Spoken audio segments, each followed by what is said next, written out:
Hi, this is Jules, and I just want to say I love what you're doing. I love your shows. I listen to it every Sunday. And I have a question, a topic, or whatever have you. Why do men, oh no, let me say this. Why do people seek out other people as far as dating wise when they're not completely ready? Like you chase this person and you chase this person. Oh, I want to be with you. I want to be with you. I want to see where this can go. I want to see how this going to work. Just for you to get that person's attention, for that person to get into you, for you to say, oh, I got to do this. I got to handle this. Oh, I can't get married because I got this to do. Oh, I don't want no girlfriend right now. But you chased me. You went through all that work and you chased me just to be not ready. Why? I'm having this problem. I've been single for about 2 years now, and it's so hard out here. I'm 37 years old, and you still have, I'm going to say people, around my age, still thinking that they're in their damn 20s, and everybody wants a side chick and a side this and a side that. So you done chased me this whole while just for me to be a little side something? Please enlighten me, because I'm just baffled. Baffled! Thank you.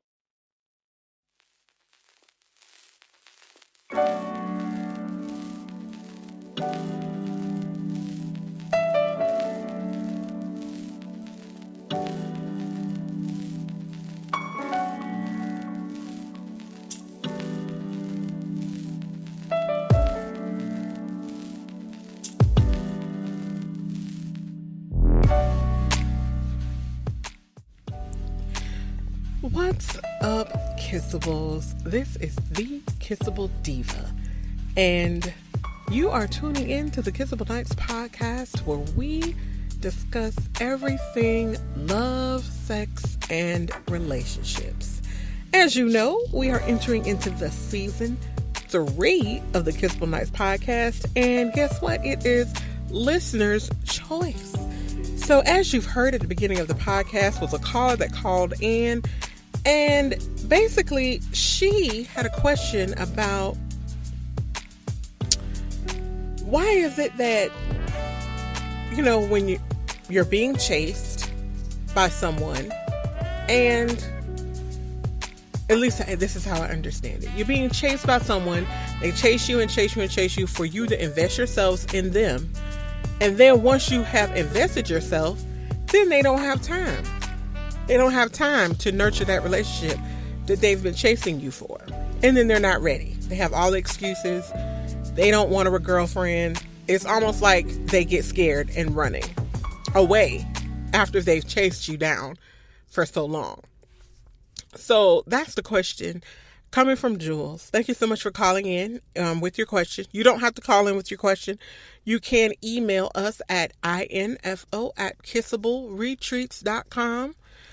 You can email your questions there if you have a question that you would like discussed on the show.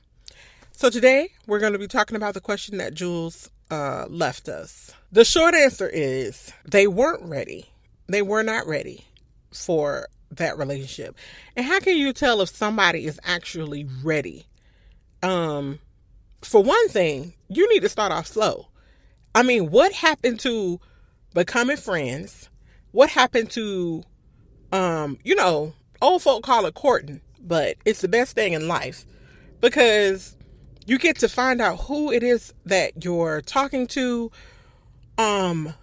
It's a part of, just like you pay a bill every month for your likes, you need to pay some time, invest yourself into getting to know someone instead of being so quick to want to lay down with them. I mean, to get your rocks off or this or whatever.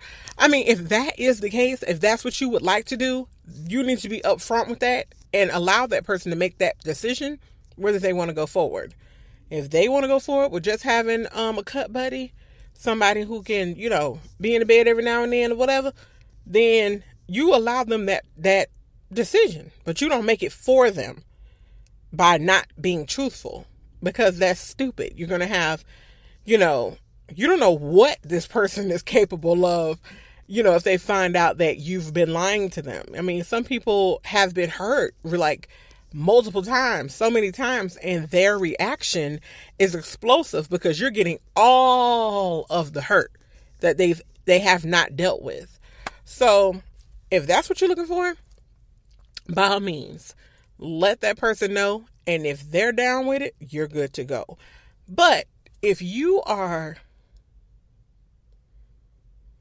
in a relationship, or if you are trying to get to know someone, and like I said, like the old folks courting, go ahead and get to know them. Get to know what they like.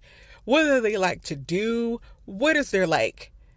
Usually when you're talking to someone on a constant basis, you're learning their routines, you're learning what they like, you're learning what they're open to.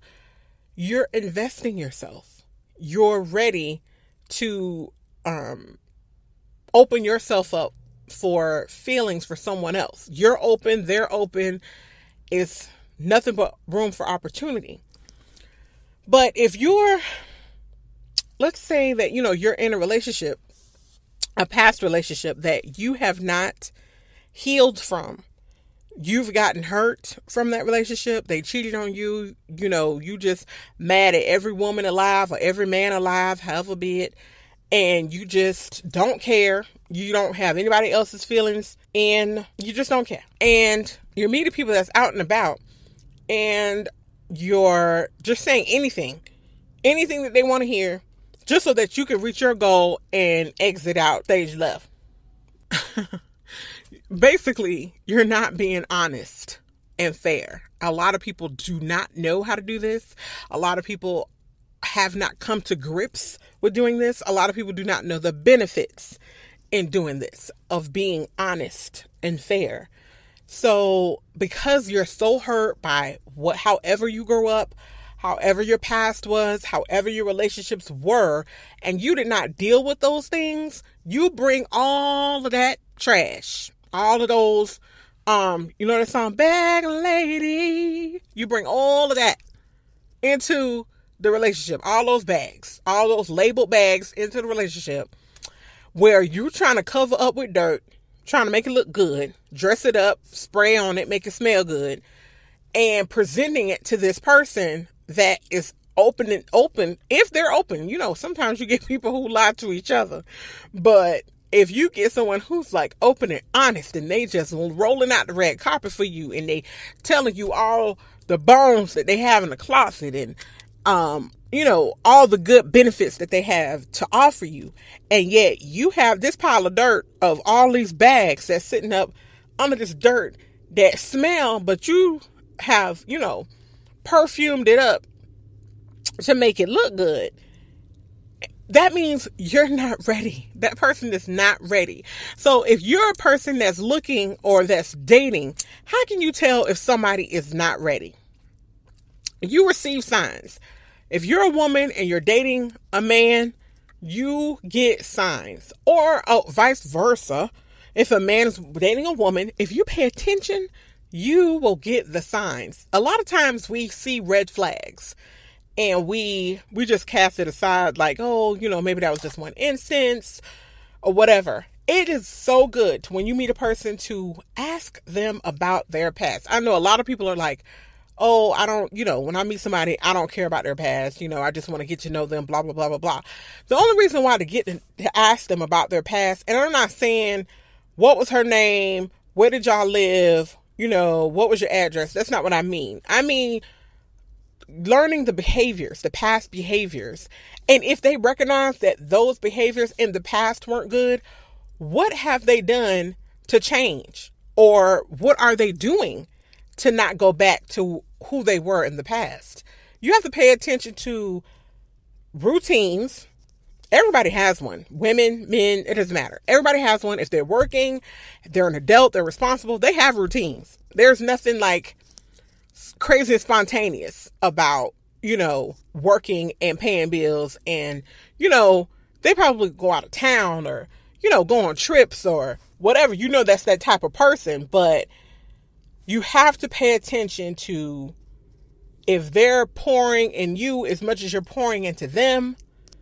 It's so many signs that we come across and we just cast aside, and, it's like, oh, well, maybe it was just that one time. Maybe, it was a bad day for them or whatever. And some of us, it's an excuse, and some of us it's like, okay, you got one more time to act like that, and then I'm cutting you off.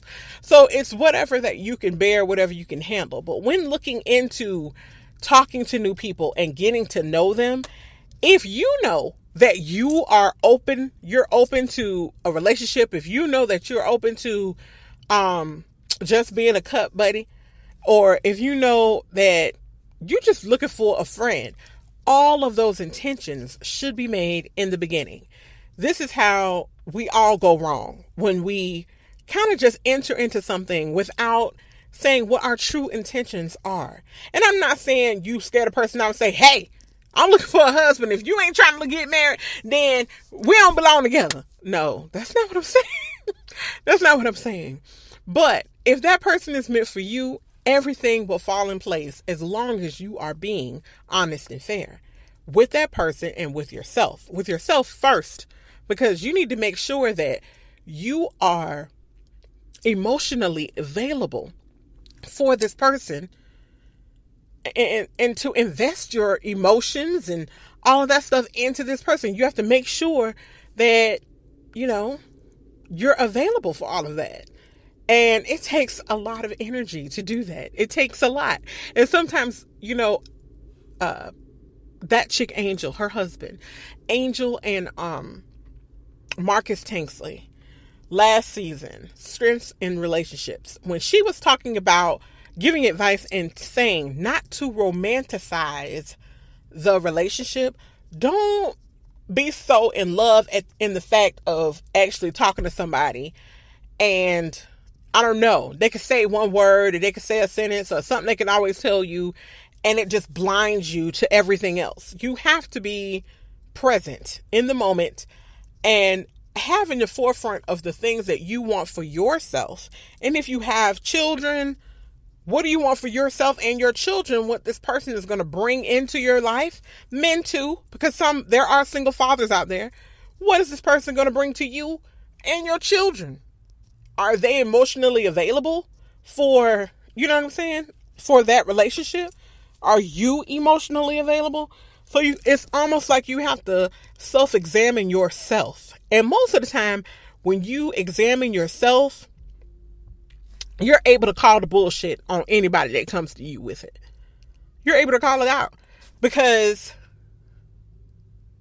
you already know what you want. You know what you want. And once you know what you want, is the greatest thing is law of attraction. You put it out there, it will come to you. So once you get to that level, you will understand and you will know. But for those that are just out there, just meeting people, and first thing to do is be honest and fair. Be honest and fair. Be honest and fair about what you want. Be honest and fair. Let them know your intentions. And if they're not able to fulfill that, walk away. Have the strength to walk away. Some women feel like, oh, this is all I can get right now. No. If you know the power in knowing what you want, law of attraction, if you know the power in that, then no, that's not the best you could get. You get exactly what you're looking for, what's best for you. But you have to make sure self-love is like the greatest thing in this universe. When I say it is the greatest thing in this universe to have self-love. Self-love is, man, if you don't understand, self-love will help so many marriages, so many relationships, because you love yourself and you're able to be there for yourself. Then you are able to give yourself to the person that you're with. You're able to love them. You're able to understand them. You're able to be patient because you love yourself first and you took care of whatever is going on with yourself first.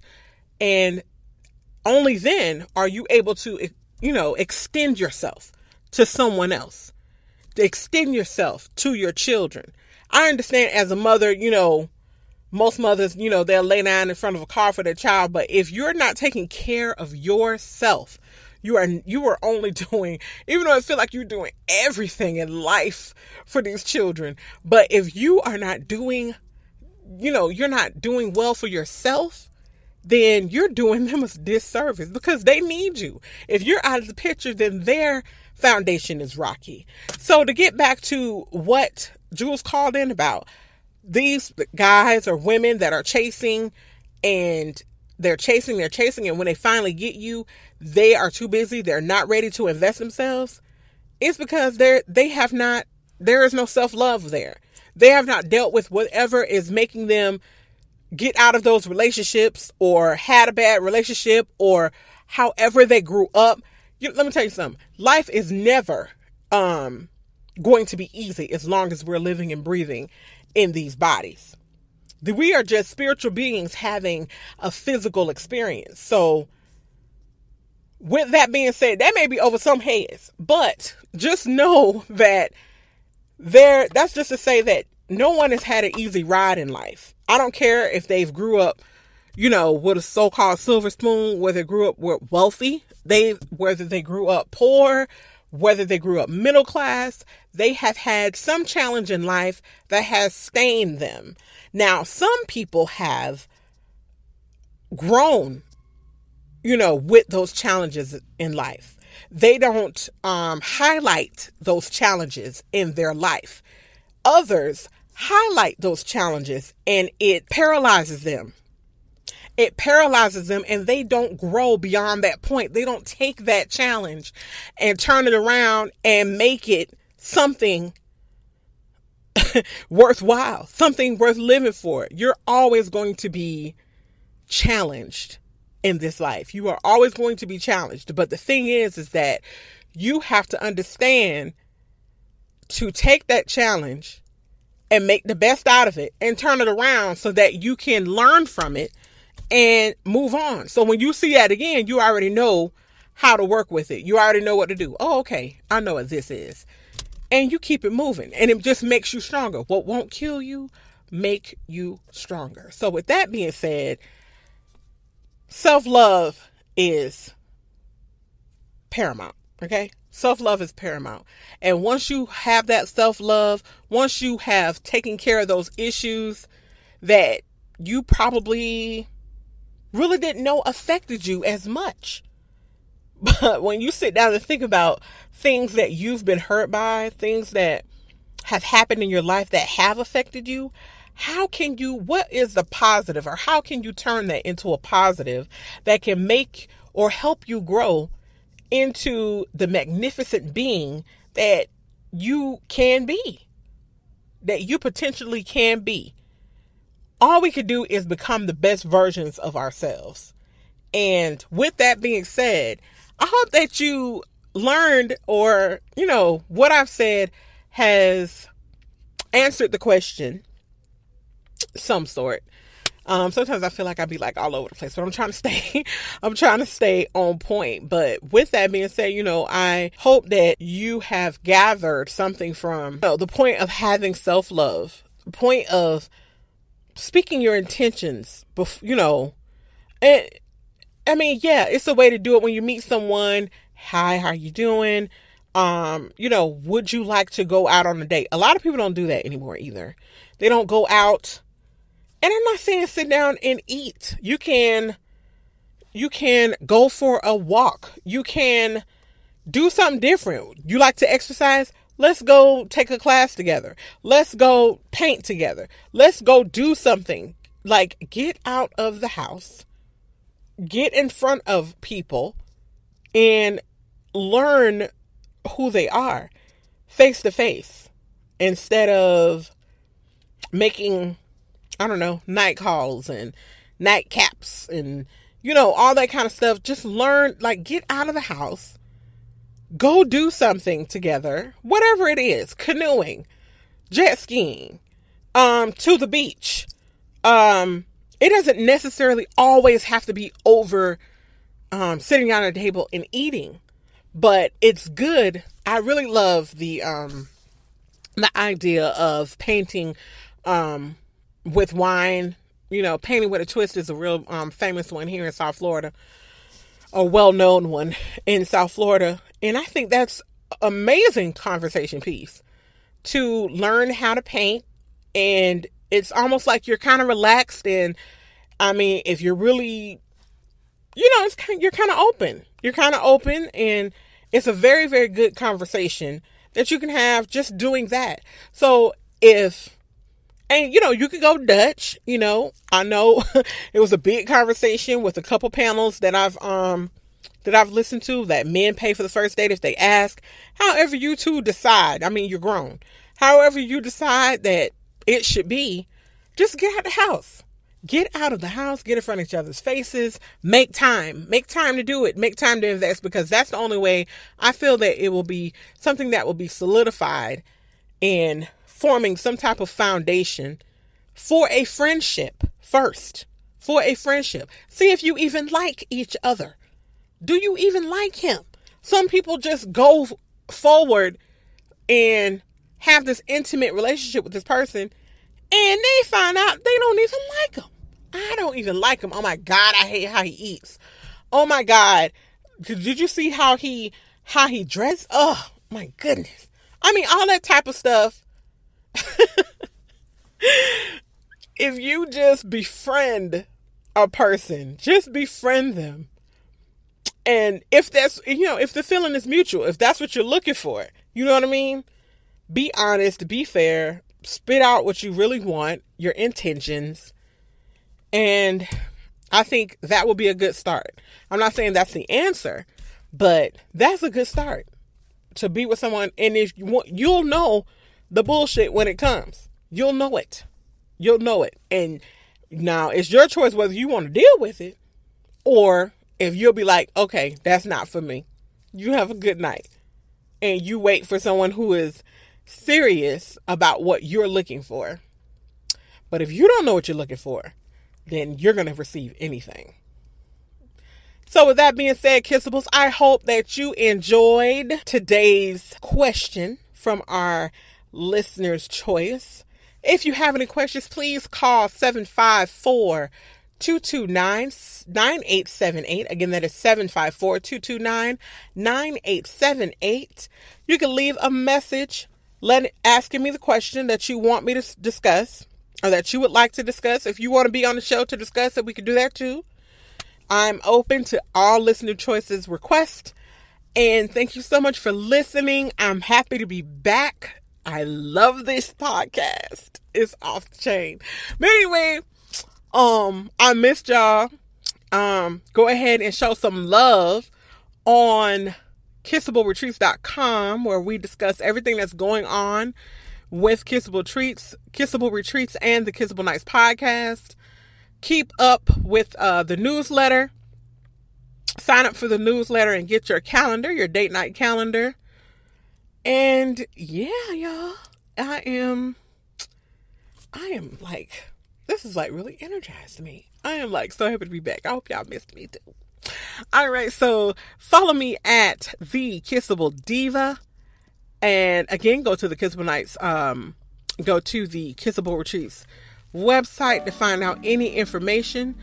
And yep, we will see you next week with the next caller's question. Thank you so much for listening and tuning into the Kissable Nights podcast, where we discuss everything love, sex, and relationships after dark.